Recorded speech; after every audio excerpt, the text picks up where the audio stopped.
Thank you for staying with us. This conversation is about security or a lack of it.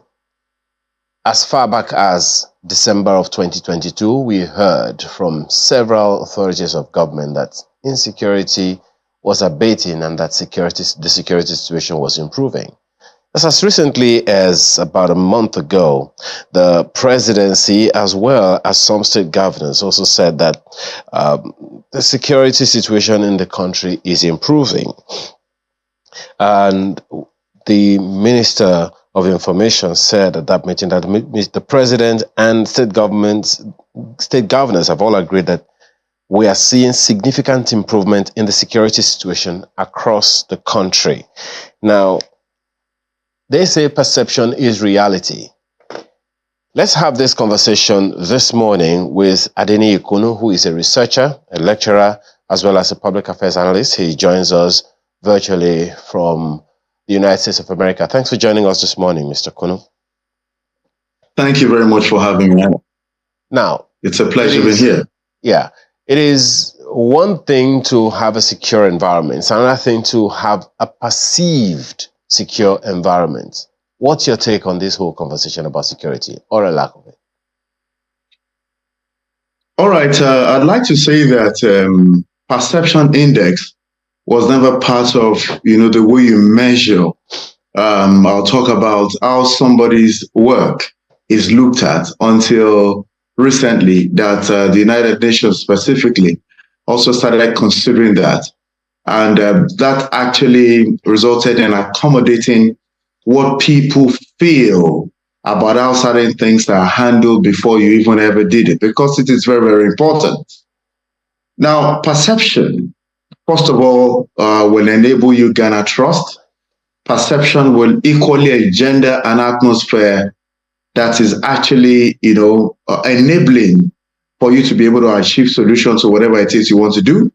And then perception also will motivate people to be able to do the things they should do to complement your efforts. So I've talked about a tripod of the positivities of what perception can actually do. In terms of security, on the different opportunities that I'm about to talk about it, before you first of all achieve or resolve an issue, you would have impressed upon people's mind that you are capable. And we know that this administration actually has a lot that it needs to do to ensure that the right kind of perception is had from the people that have been giving it the support it needs, also, if at all that's the situation. So my perception of being able to actually secure the country is something that I have, a very big worry about. Do not forget that up until the recent killing of about 16, 17 soldiers from certain non-state actors in Delta and Bayelsa State, we've had week in, week out of people kidnapping and going away with it. And the recent one that I'd like to refer to was the over 280 persons, students, teachers taken away from Kaduna. But what people did perhaps should have talked about was that about 200 women that went to fetch firewood in Borno were taken just 24 hours before the Kaduna incident. And over 48 hours ago, we also had about 3 to 5 killings in Katsina.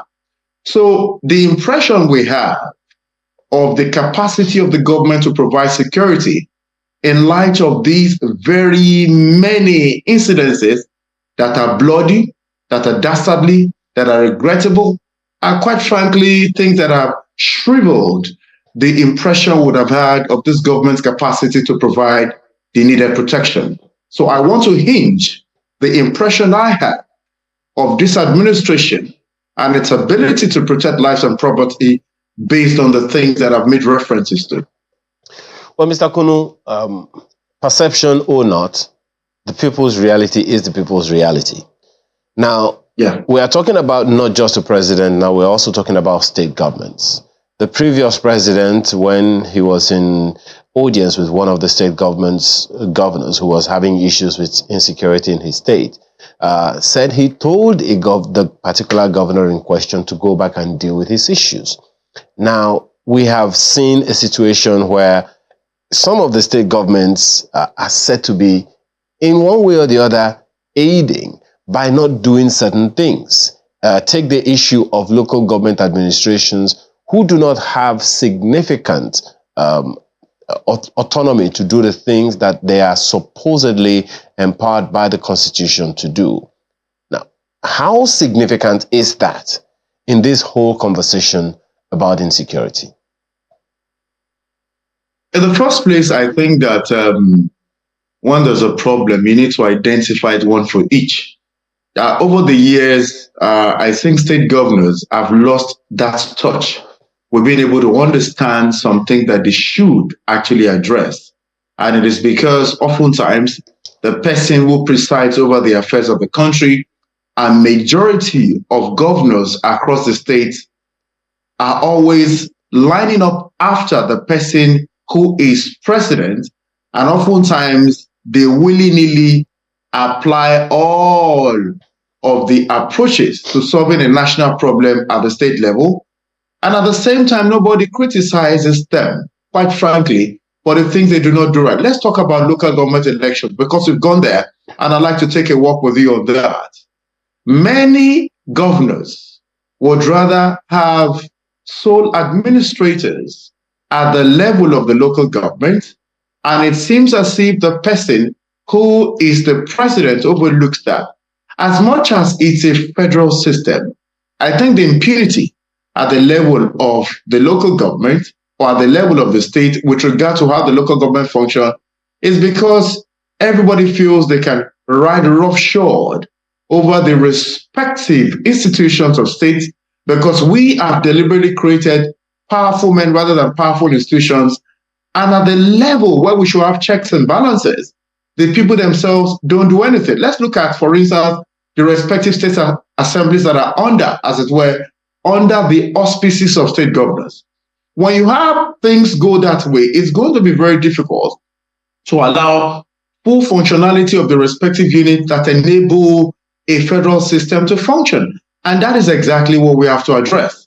It means, therefore, that for people who are within the circle, or for instance, non-governmental organizations that ensure that there is proper sensitization and reconscientization of the people at the local government towards their obligation with respect to voting and being voted for, with respect to participating in the process of governance and leadership, they have to be conscientized into doing that, such that we do not only have political non-governmental organizations when elections are around the corner. That is one part.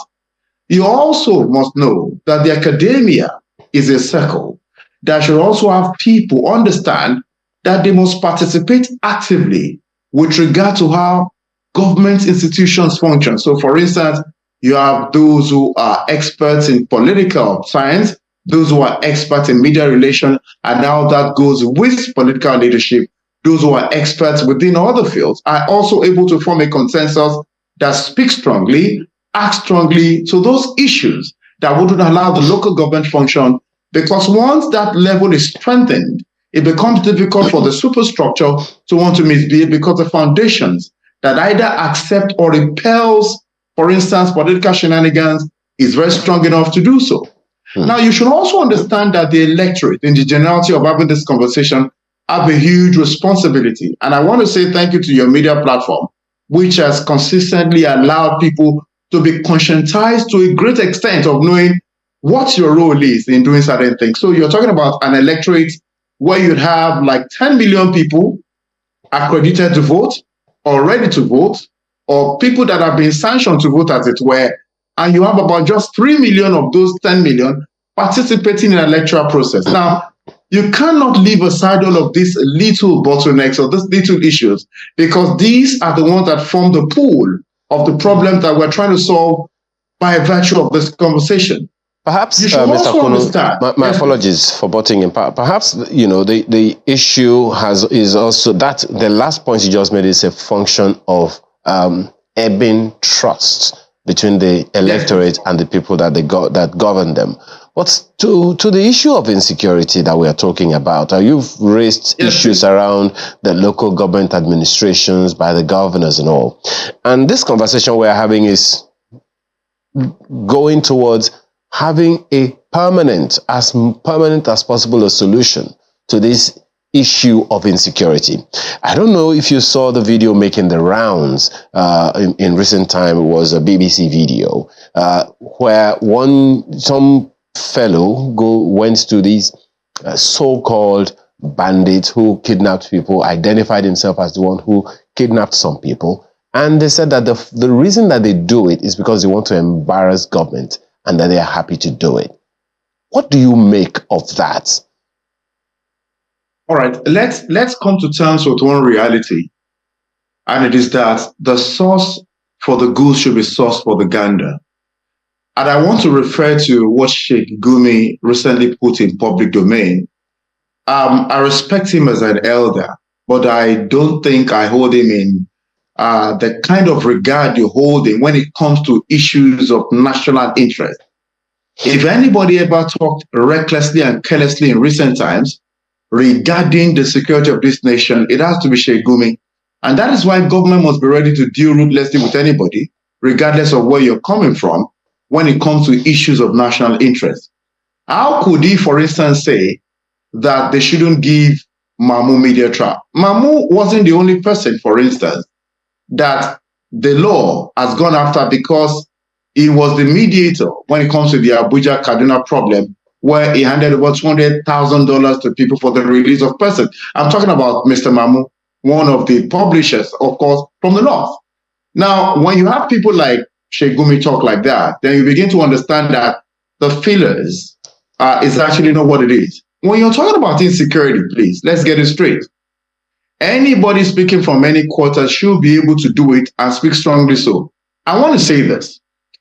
When we talk about people getting affected, you have to understand that nobody should speak and begin to actually, put innuendos out that suggest that maybe government is not taking the right steps, or certain things are not happening the way they're happening, or that these things are politically motivated.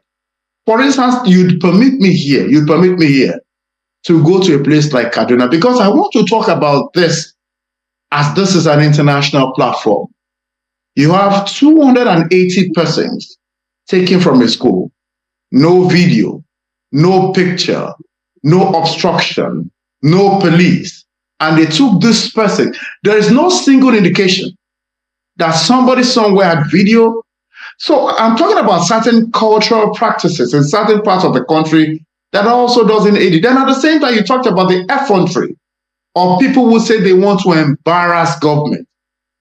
On your platform a few years back, Colonel Olaomi Retire told us that as somebody who has done numerous insider jobs for this country, he found out that the DSS has in its custody more than enough information to deal ruthlessly with those that are collaborating with non-state actors, but the federal government has not acted on that. That is one thing that you should take note of.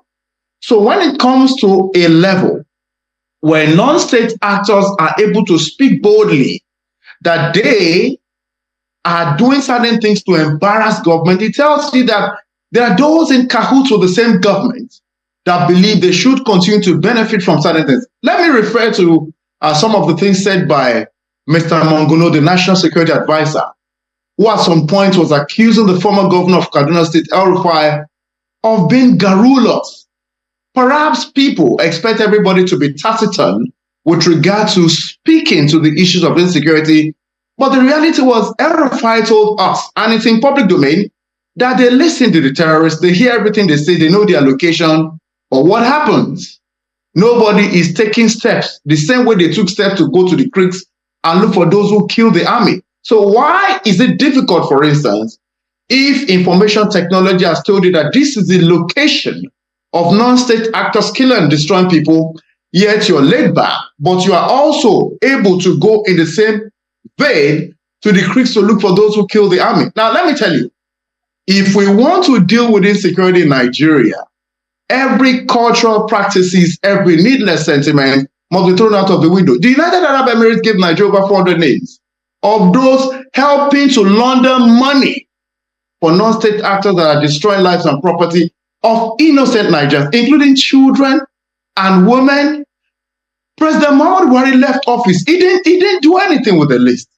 The current president, after we have spoken and almost lost our voice, was able to start with a certain memo from the National Financial Intelligence Unit that some people leaked a memo and we have some names and some borrowed the change. The body language of the government itself, such as you started with, creates an impression of readiness to deal ruthlessly with these people that want us to continue in needless, wanton loss of lives, whereas the responsibility is actually at their doorstep to deal with this issue. So when people start talking boldly that way, it means that there are certain persons within the corridors of power who most definitely are giving support to them. Let's look at the last administration. It got to a stage, sir, the traditional rulers in northern communities were giving titles to terrorists that were killing people. As far as a case in point, if the governors, for instance, don't forget at some point the former governor of Katsina had to stand at a podium with an officer of the Nigerian army with a new AK-47 rifle in the hand of a non-state actor. Excuse me, that is a humiliating picture that should never have been taken or been in circulation. One of the things that every government must do is to show superior firepower and capacity in dealing with it. So let's go back. Now I'm going to take you away from where we are and back to the US where I'm speaking from. One of the things that enables Americans to choose somebody that has either served in the army or has charisma is that you need to create an impression of being able to deal ruthlessly with people, especially when these people are non-state actors and they want to destroy. So you're talking about the personality of the likes of Donald Trump. In all his wrongdoings and mistakes, certain persons still believe that if he had been the president of the country, for instance, Russia would never have been invaded Ukraine. Impression, perception, then action. So I think that it is key for every government of every country to show that it is not on the same bed with killers of the citizens, and that is when you see that it is impossible for them to speak. Intelligence is available. What are we doing with it? These are key factors or elements that can help us deal with this insecurity, impression, perception, then the needed action. Interesting, Mr. Kono, quite a lot to actually ponder upon when you look at insecurity, but there is so much that is also interconnected with insecurity, yes? There's also the cannon fodder that is provided, which needs to be tackled at the level of education. I think only recently the Senate was debating, they had a motion debating out of school children, and I think, some of the senators had very strong sentiments on that. But added to that was the fact that they were able to pass a student loan bill, which was recently repealed and reenacted. Don't forget that the president only signed the previous bill into law just last year, June last year, when he came into office. And so quickly, we've had to readjust it. From what you see, I don't know if you can draw a connection between that and insecurity, but I'd like to also focus on a host of other issues. So let's take this student loan bill, given where you currently are, because you are also a researcher, you're a lecturer, and perhaps your own experience of what it's been like here in Nigeria. How successful do you think that a student loan bill will work in a country where oftentimes when government gives out loans, especially through, as we've seen, maybe through the Bank of Agriculture and a number of other places, these loans never come back? All right, let's begin with this. In a country where you do not have reliable data, it's an effort in concretized futility, particularly because you cannot have things done without data. I dare the federal government to give me an exact figure that I can just, at the punch of a button, get the number of those in federal institutions. One of the things that made the president repeal it to begin with was because he said it has to be collected or accessed to be able to pay tuition. And one of the things that was noted is that since federal universities don't pay tuition, they've got to repeal it to accommodate a lot of those areas. I agree. The first thing that government should have done that should go pari passu with the student loan, that the scheme, is to have done a review, for instance, of the number of those at the respective universities in the country, because this is student loan scheme. Now, if such is ascertained, there has to be two levels through which that should be approached. In the first place, those who are the federal universities must have their own back, the provision of their data. Those at the state level should also have it. For instance, if you want to give a flat rate of maybe 200,000 or 500,000, the people who are in private universities, the people or the students who are in private universities, the students who are across the state level universities, obviously pay more tuition than those at the federal university. Are you going to give them a flat rate? Because that is also proper to consider. So you should have how those things are categorized beyond the policy framework. Then let us also say this, please. If you have loans taken in developed countries, where that two loans are usually available to you regardless of belonging to one political party or whatever it is, because oftentimes some of our own things are always done across that line. Medical loan as well as student loan, those are the two that if you collect before you die, you have to pay back. Now, we've seen instances such as you have mentioned, where people will give or have access to agricultural loan, and it goes with the wind. As a matter of fact, we have cases going on now, and I think the recent one I looked into was in Kano, where certain persons had access to soft credit and all of those things, and they just got the impression that this is the money that is the largest and we can't pay back. So how much of responsibility or framework have we created? First of all, framework that will make people know that we know where you are, no matter the number of years. We have a tracking code, even if you left this country for Albania or anywhere, and if you have access to this loan, we'll be able to get it back. It's a good initiative. But I am worried also because we used to have the Student Loans Board. For many that are older than myself, they definitely understand that at some point there was a board that existed and it's no more in existence. I think it was around Yaba area and all of that. It's no more in existence. So what were the things that resulted in the pitfalls that also prompted the death of the Student Loans Board that was available, the same way they actually unbundled the Nigeria Airways? So what is it that we need to take cognizance of in the first place? There has to be a very properly monitored and independent body.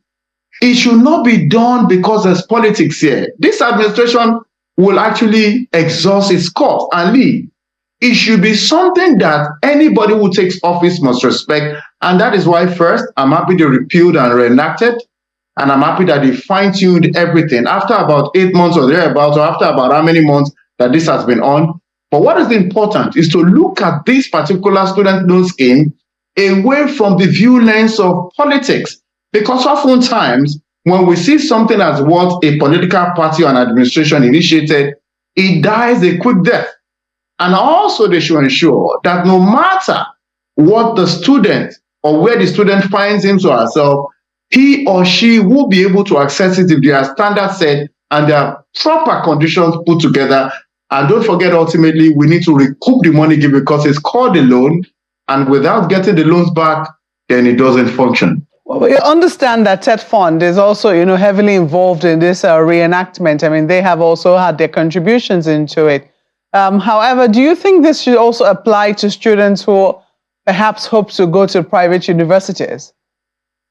Well, if it is called a student loan scheme, it is to be connected in such a way that students who go to private universities, perhaps through their registrar and vice chancellors, especially their registrars, are able to create a platform where whoever gets access to this loan is also able to pay back. Excuse me, there are indigent students also in private universities. I've been privileged to meet people who take their entire savings and send their children to university. If you look at them, they are not people of many means or much means, but they feel they could get qualitative education for their children and words, so they send them there. We need to capture this, and it is very succinct in this conversation. If somebody dies suddenly, maybe the breadwinner, male or female, for instance, we don't know what kind of family, and the person happens to be in such private institutions, what happens? What about students that are very brilliant, but the parents say, I'm not going to be able to go beyond the first degree. You have to work or find a way to do other degrees if you want to. I wonder that there's a very promising future for these children, or for this child or for this student, and loan is needed to succor that person through all the other phases of education. If it is called a student loan scheme, it is important for the government to think out of the box to accommodate not only those who attend federal or state universities or government-owned universities, but those who also attend private universities. Because across the board, you'd always have students who need loans to do what they have to do. This thing is very fundamental. That is why we have to study templates of those who have succeeded in doing this, because it is very key. For instance, let me tie this to something. Whenever we talk about government giving palliatives, the thing that government does is to focus on, for instance, first, federal government workers, maybe state government will follow suit. What about people within the organized private sector? Are they not Nigerians? Are they not part of the economy? Don't they pay taxes? Don't they go to the same market as we all do? Are they not bound by the same laws that we are also bound by? So when we look at anything government, it is called the government of the Federal Republic of Nigeria. So student loan scheme is not federal government student loan scheme, is not state government student loan scheme, it is student loan scheme, and it should lead by the name it's given, because that is very key.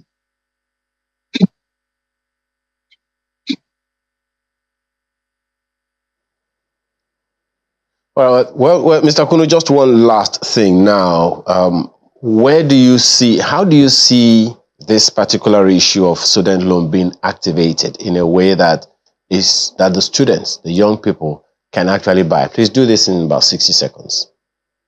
Yeah, could you give me the question? I didn't pick your words, please. I said, how do you see the young people owning this process in a way that, they will own it themselves, and it's not particularly in the area of execution, payback, and the rest of them, in a way that the young people themselves will own it and not just see it as one of those government things? I think it is for you to let them see it as their legacy, and that if it fails, many other persons will be affected. Don't let them see it as opportunity for them to take the money and go away. I think that when you involve them and you give them the bigger picture of what this can do to generations unborn, then they take it as one of their own. You have to create perspective that make them feel that this cannot fail, it's our project. And oftentimes, as I said, don't let them have that mindset that this is also an opportunity that has come to those of us whose parents are in power. It is about them having proper education, and having this proper education should not be limited to this time that the policy is actually effective. It should be something they can see that transcends them. And I think that with that, they're able to preserve it and go ahead with that. Most definitely. Thank you so much, Adini Kunu, researcher, lecturer, and public affairs analyst, joining us virtually from the USA. Thank you so much for your time and your thoughts this morning.